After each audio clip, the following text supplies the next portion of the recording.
Саламатсыздарбы? Бүгүн мен бул таштарга сүрөт тартканды көргөзүп беремин. Бизге биринчиден мондай кооз сыймалак таштар керек. Андан кийин гуашь боектору керек мондай. Анан кисточка, суу керек. Азыр мен эң оңой жана жөнөкөй эле ташты кооз бир сувенирге айлантып коюш керек экенин көргөзүп беремин. Анда эмесе баштадык.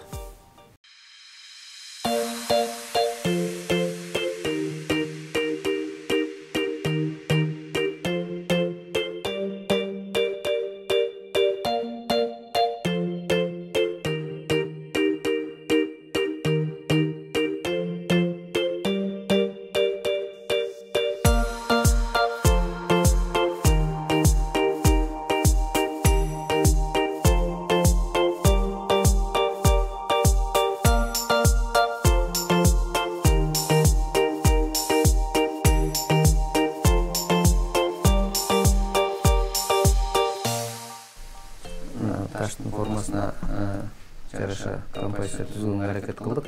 Бул гүлдөр. Эми муну бүткөндөн кийин сөзсүз түрдө өңү жок лак менен сөзсүз түрдө лактап коюш керек. Азыр бул таштын көлөмүнө жараша мен өзүбүздүн оюларды көргөзүп берейин.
Бүгүн мондай ташка сүрөт тартканды үйрөндүк.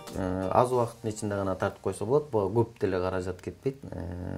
Бул ата менен баланын ортосундагы мамилени чыңдайт.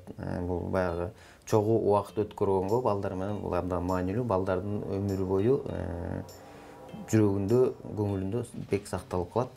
Ал эми эмки сабактардан дагы жолугушабыз. Мен дагы кызыктуу мастер-класстарды көргөзүп берүүгө аракет кылам. Жақсы алыстар.